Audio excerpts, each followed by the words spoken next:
Maayong buntag Pilipinas, maayong hapon Texas. Okay, so igsoon ni ana punta karon sa atuang pagbasa sa pulong sa Dios nining adlaw. So naana kita karon sa unang Samuel chapter 15. Okay, so igsoon kung aduna kay higayon, kuyo ginausab ko karong takna. So ikaw akong giawhag nga makig-uban ka nako sa pipila ka mga minuto ni ining adlaw. So mag-ampo sa ta before na magsugod. Okay, hallelujah, dalaygon og mahimayaon ng mga Dios. Lord, salamat nini nga adlaw nga imong gihatag kanamo. And I pray, Father God, nga ikaw ang Dios mamuhat sa among taliwala.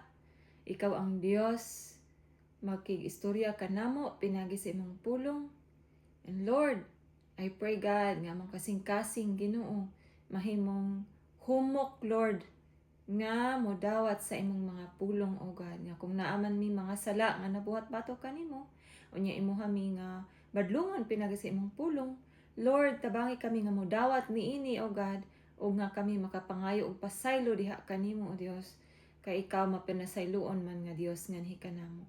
So Lord, hinluoy among kasing-kasing karon, and ikaw Ginoo among ginaawhag nga mamuhat sa among taliwala, and even kanang mga nananaw karon Ginoo sa video. God, I pray ka mag-bless sa ilahang kinabuhi, ikaw mag-bless sa ilang panimalay, ug sa tanan nilang pagabuhaton, Lord, I pray ka mag-establish, Lord God, for the work of their hands, Lord. I pray nga ikaw magapanalangin ug pinasahi Ginoo ngadto kanila, o God. Lord, salamat kaayo, ikaw among ginaimbitahan karon ug imong balang espiritu Ginoo, among ginaawha, gina-welcome Ginoo nining takna nga mamuhat, Lord. Salamat, dalaygon ikaw. In Jesus name we pray. Amen and amen. Okay, so igsuon na nata sa chapter 15, verse 1. Ang giuluhan kini og ang gubat batok sa mga Amalikanhon. Chapter 15, verse 1. Miingon si Samuel kang Saul, gisugo ako sa Ginoo sa pagdihog kanimo, ingon nga hari sa iyang katawhan.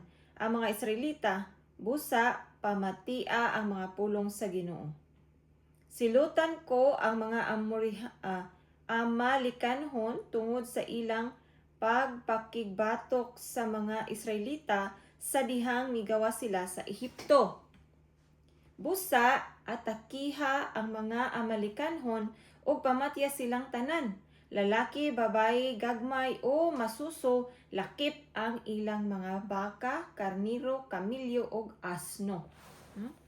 Busa gipatawag ni Saul ang katawhan o giihap niya sila didto sa Tilim.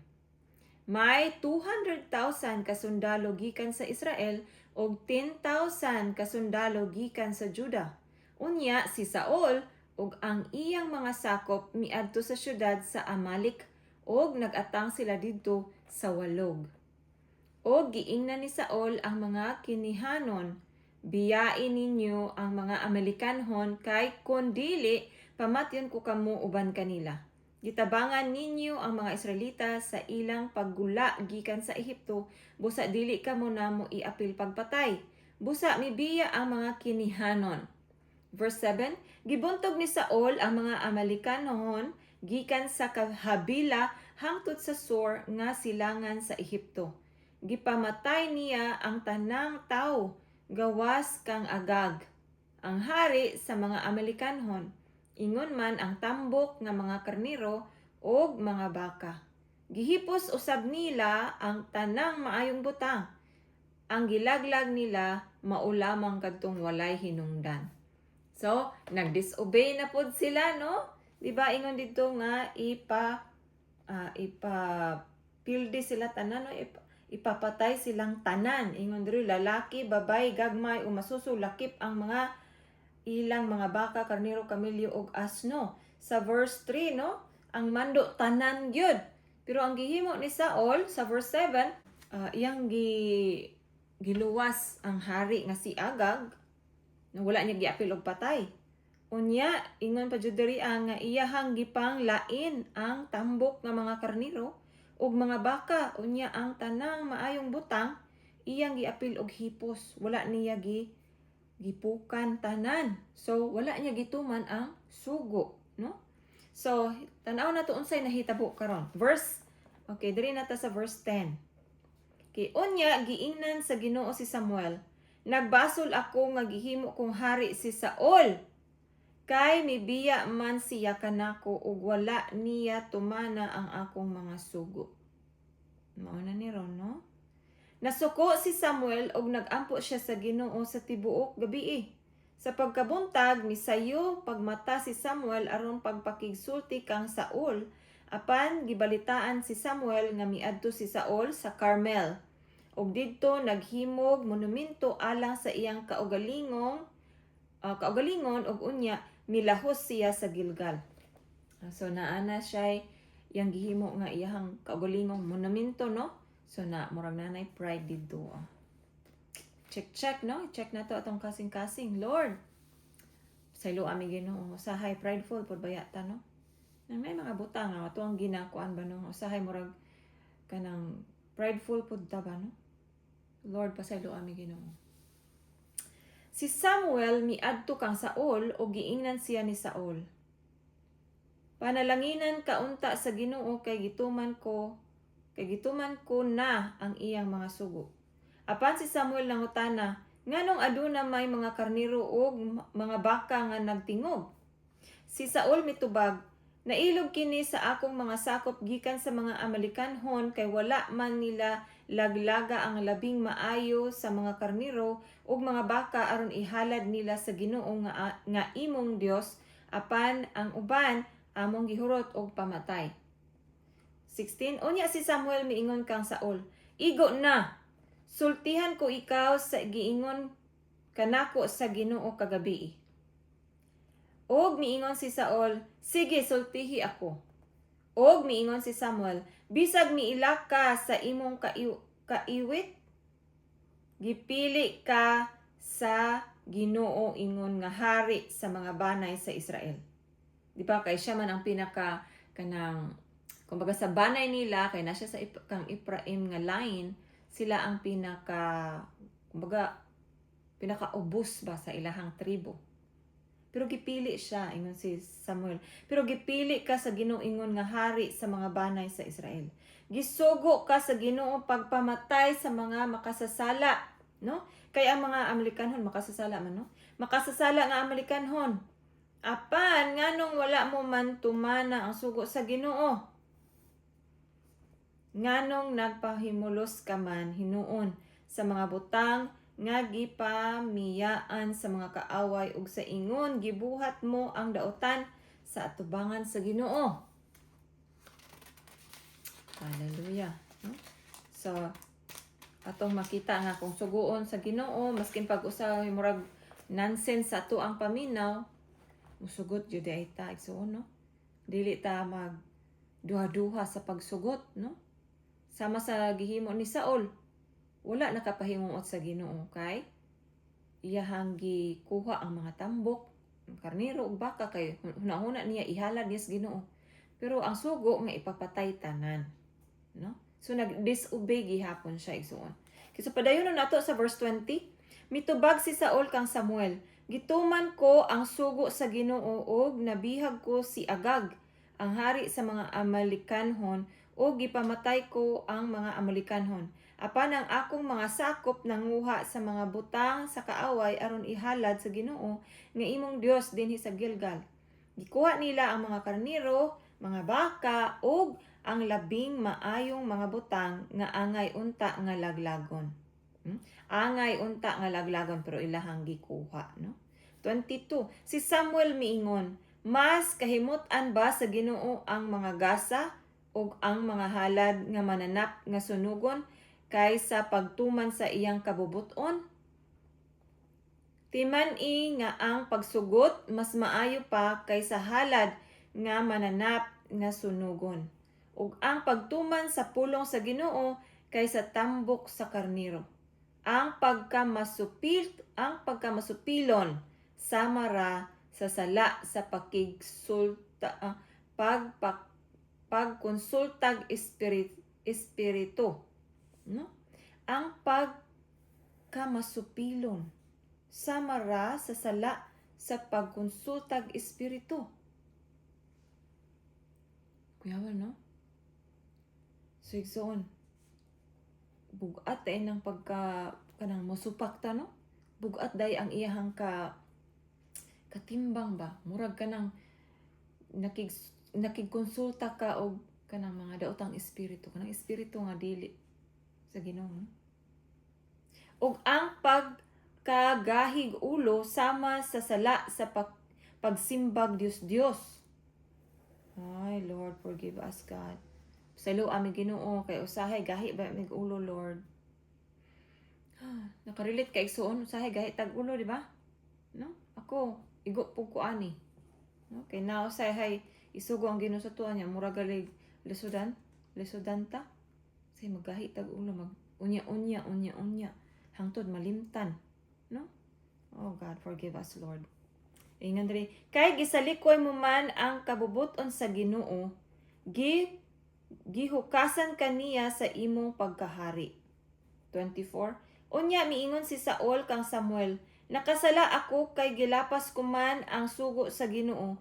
Ingon man ang imong mga pulong kay nahadlok man ako sa mga tawo o gitahod ko ang ilang tingog. Busa karon hangyoon ko ikaw nga imo akong pasayloon og mopauli uban kanako aron simbahon ko ang Ginoo. Giingnan ni Samuel si Saul, dili ako mukuyog kanimo kay imo mang gisalikway ang pulong sa Ginoo o gisalikway ka na sa Ginoo ingon nga hari sa Israel. Kasakit no? Imbis nga hari na siya, gikuhaan siya og katungod sa pagkahari tungod sa iyang pagsupak sa Ginoo. Oh, Lord. Salo ami Ginoo. Oh, Lord God. Hallelujah. Salo ami Lord sa mga kalapasan Ginoo. Kay sa padayon na nato 27, sa dihang mulakaw na unta si Samuel, gigunita ni Saul ang sidsid sa iyang bisti og nagisi kini. Si Samuel miingon kaniya, gilangkat na gikan kanimo ang gingharian sa Israel o gihatag niya kini sa laing tawo nga mas maayo kay kanimo. Ang Dios sa Israel dili mamakak o mag-usab sa iyang hunahuna kay dili man siya tawo. Unya si Saul miingon, nakasala ako apan bisan paniana pasidunggi ako atubangan sa mga kadagkuan sa akong katawhan ug atubangan sa Israel. Ug kuyog kanako pagpauli aron ako makasimba sa Ginoo nga imong Dios. Busa si Samuel mipauli kuyog kang Saul ug si Saul misimba sa Ginoo. Si Saul misimba sa Ginoo. Okay, so verse 32 atong padayonon. Unya si Samuel miingon, dad-an ninyo nganhi kanako si Agag, ang hari sa mga Amalekanhon. Malipayog miduol kaniya si Agag ug miingon, nagtuo ako nga dili na nila ako patyon. Apan si Samuel mutubag, ingon nga daghag inahan ang nawadag mga anak pinaagi sa imong espada ang imong inahan usab kawadag anak. Unya, gitagod-tagod ni Samuel si Agag at tubangan sa halaran didto sa Gilgal. Humani ini miadto si Samuel sa Rama, si Saul mipauli sa iyang balay didto sa Gibeon. Wala gayod makikita pag-usab si Samuel kang Saul hangtod nga siya namatay. Apan gikasubo ni Samuel ang nahitabo kang Saul. Ang Ginoo nagbasol nga gihimo niyang hari si Saul sa Israel. Hallelujah. So mao kadto igsuon ang chapter 15, no? Kung atong nakita gipatay ni Samuel si Agag nga hari sa Amalekanhon. Tungod kay dapat ato mo patay sila sa Saul kay ang mga kaaway sa Israelita ang mga Amalekanhon. Anya ang sugo sa Dios ipapatay silang tanan, no? Pero wala sila naminaw. So kay ila man giluwas si Agag, si Samuel mismo ang nimpatay, no? Kay dili siya gusto nga musupak sa Ginoo. So igsoon kining ilahang kaagi sa kaniadto sa Old Testament, medyo dili jud nato kay siya matukab or matukib, no? Nga nganong ing ato, pero atong hunahon nga pagkaaway gali sa Israel, meaning nagrepresenta ka na siya sa daotang sa atong kaaway si Satanas, no? Nagrepresenta sila na. So mao nang gipapatay sila tanan sa Ginoo. Okay, no? So ato lang nang ikuan sa Ginoo siguro kay natay mga kuan sa tong kasing-kasing ba nga nganong ingana man. So mag-ampo ta sa Ginoo nga ipadayag sa Dios nga maliwanagan atong hunahuna, no? Kung nganong ingana ang pamaagi kaniadto, no? Kay daghanta, no? Even ang mga theologian, no? Naay mga ingana nga moments. Kay tao ra man gyud ta igsoon. No, dili nato matukib ang mga pamaagi sa Dios. Okay, so padayonon nato kay murag napatay time sa chapter 16, no? Giuluhan kinig nagtudlo og laing hari ang Ginoo. Okay, so diri na makita nato ang bag-ong hari sa tan-aw nato kung kinsay sunod nga hari. So siguro sa inyo kabalo na kinsay sunod, no? Okay, pero ato ang basahon ang chapter 16, ingon diri verse 1. Ang Ginoo nangutana kang Samuel, magsigi ka ba lamang og subo tungod sa akong pagsalikway kang Saul, ingon nga hari sa Israel? Punag lana ang imong sudlanan nga sungay og lakaw ngadto kang Jesse nga taga Bethlehem, kay gipili nako nga hari ang usa sa iyang mga anak. Kabalo na kakinsa, no? Sa padayon na nato kay basin nakalimot ka. Kay verse 2, si Samuel mingon, unsaon ko man pag-adto kon masayran kini ni Saul, patyon niya ako. Apan giingnan siya sa Dios, giingnan siya sa Ginoo, pagdala og nating baka ug kon pangutan-on kan ingna aniya ako aron paghalad og mananap nga sunugon alang sa Ginoo. Og dapita si Jesse sa pagtambong sa paghalad, kay didto sultihan ko ikaw sa angay mong buhaton og dihugi ang tawo nga akong itudlo nga mahimong hari. Gituman ni Samuel ang gisugo kaniya sa Ginoo og miadto siya sa Bethlehem. Nagkurog nga misugat kaniya ang mga kadagkuan sa syudad ug miingon kaniya, kalinaw bay imong tuyo kanamo? Miingon siya, oo, aniya ako aron paghalad og mananap nga sunugon alang sa Ginoo. Hinluin ninyo ang inyong kaugalingon ug tambong kamo sa paghalad. Unya gisultihan usab niya si Jesse ug ang iyang mga anak sa paghinlo sa ilang kaugalingon o gidapit niya sila sa pagtambong sa paghalad. Sa pag-abot gayud nila, nakita ni Samuel ang anak ni Jesse nga si Eliab. Nagtuo siya nga ang diha sa iyang atubangan mao ang gipili or pinili sa Ginoo. Apan ang Ginoo miingon kang Samuel, ayaw pagtan-aw sa iyang panagway o sa iyang pamarog, kay dili siya maoy akong gipili. Ang akong paghukom dili sama sa paghukom sa tao, kay ang tan-awon sa tao mao ang panagway, apan ang tan-awon sa Ginoo mao ang kasing-kasing. Unya gitawag ni Jesse ang iyang anak nga si Abinadab ug iyang gidala sa atubangan ni Samuel. Si Samuel miingon dili usab siya maoy gipili sa Ginoo. Unya gidala ni Jesse si Sama sa atubangan ni Samuel ug miingon gihapon si Samuel dili siya maoy gipili sa Ginoo. O gidala ni Jesse sa atubangan ni Samuel ang 7 niya ka anak ug si Samuel miingon dili kini sila maoy napili sa Ginoo. Unya giingnan ni Samuel si Jesse, maura ba kini ang tanan nimong anak? So nanay 7 ka buok, no? Nga gipakita. Pero ingon si Samuel dili ni mao ang gipili sa Ginoo. So si Jesse mitubag, wala dinhi ang kamanghuran. Nagbantay siya sa mga karnero. Okay, so tan-aw nato unsay sunod na hitabo. Giingnan ni Samuel si Jesse, ipakuha siya kay dili kita maghalad hangtod nga muabot siya.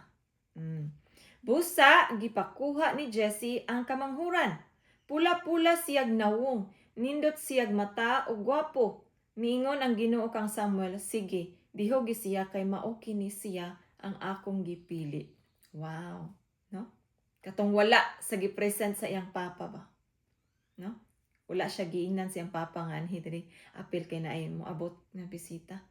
Ipasagdan ra siya didto sa sa ilahang umano, magnagbantay sa ilahang karniro. Pero maskin og wala siya gitagad or giapil og imbita, ang Ginoo mo'y nag-imbita niya para moadto dito kay siya ang gipili sa Ginoo. Wow. Thank you, Lord. So, igsuon kung imuhang nabati karon nga mura bitaw kag sinalikway. Hinumdumi nga ikaw nakita sa Ginoo. Murag feeling nimo ikaw ra usa diha. Ang Ginoo nakakita nimo. Bisan ang mga tao wala nakabantay nimo, pero ang Ginoo nakabantay nimo ug nagabantay nimo. So, isa ka encouragement, kupot ta sa Ginoo. Balik ta sa Ginoo, kupot ta sa Ginoo. Mangayo tagtabang sa Ginoo. Kay siya ra ang nagtan-aw ug nahibalo sa kondisyon sa atong kasing-kasing. No? Siya ra ang nakahibalo sa atong kasing-kasing. Ug atong ihatag tanan sa iya, mga kabalaka, mga kahadlok, mga pagduha-duha, unsa man ang imong gibati, mga kasakit, ihatag tanan sa Ginoo. Kay kana mahandle gid sa Ginoo. No? Kay ang Ginoo wala nagtan-aw sa ato ang pamarog, nagtan-aw siya sa atong kasing-kasing. So, kana usa ka encouragement igsoon. Nga dili kita angay nga kanang kana bitaw murag ma-hopeless, no? Kanang murag feeling nato wala natagitagad sa mga tao. Hangad lang ta sa langit kay ang Ginoo nagtan-aw man nato. No? Si David wala siya giimbita sa iyang papa nga sa dihang si Samuel niadto. Pero ang Ginoo mo'y ni kuha niya o gidala siya dito. So, ingana po ang mahitabo iso na kung mo surrender ta sa Ginoo, Lord, surrender ko sa imong Ginoo. Tabangan ta sa Ginoo.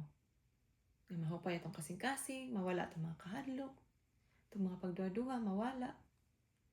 Itong pagtuo sa Ginoo, usugod na po ng lig-on. No? Okay, so padayon ta, verse 13. Unya, gikuha ni Samuel ang sungay nga gisudlag lana ug iyang gidihugan si David at tubangan sa iyang mga isuon. Og mikunsad kang David ang espiritu sa Ginoo. No, kung dihugan sa lana ang espiritu sa Ginoo, mikunsad, no, mukunsad. Og nagpabilin kini kaniya sukad ni adtong adlaw. Unya miadto si Samuel sa Rama. Oh, wow, praise Jesus. Wow, Lord, kalami, Lord. Hallelujah. Ginoo, dihugi kami sa imong lana, Lord. Aron ang imong balang espiritu, Ginoo mo, kunsad ka namo, O God. Sama kang David. Hallelujah. Di ba, igsoon, no? Lami kayo nga ang espiritu sa Dios. Mukunsad ka nato.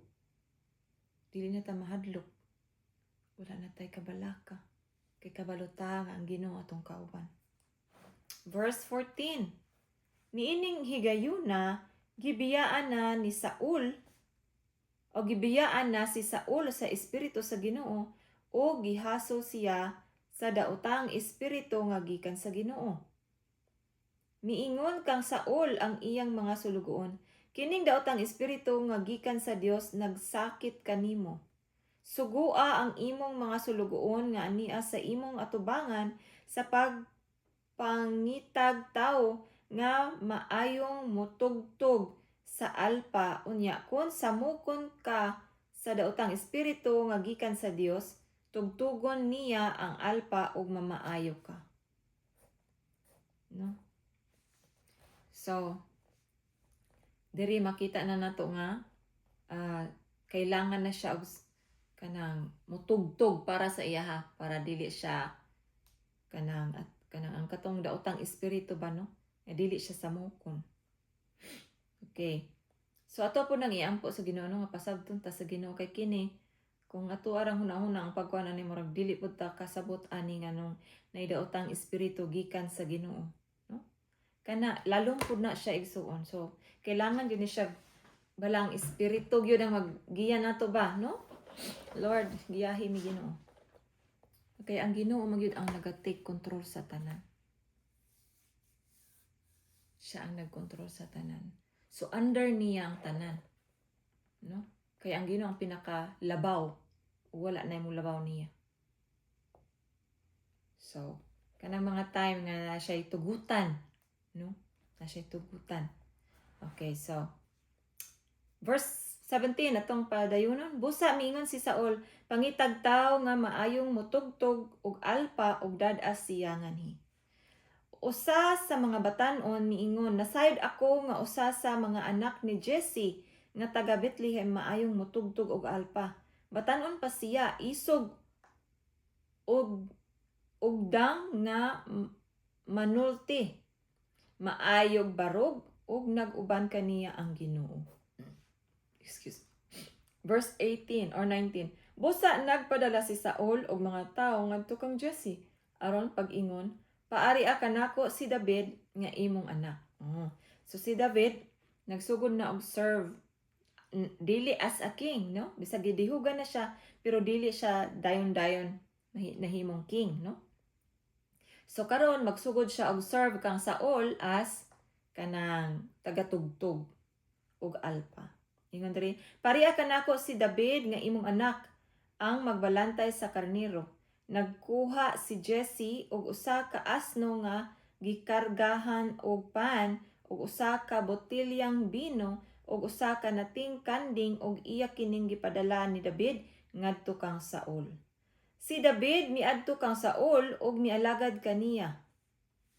Nagustuhan pag-ayon ni Saul si David ug gihimo siyang tigdala sa iyang hinagiban. Unya, gipahibalo ni Saul si Jesse.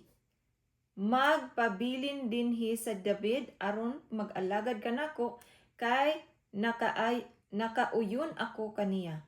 Matag higayon nga hasulon si Saul sa daotang espiritu nga gikan sa Dios, mukuha si David sa iyang alpa og motugtog niini og maulian si Saul kay ang daotang espiritu mobiya man kaniya.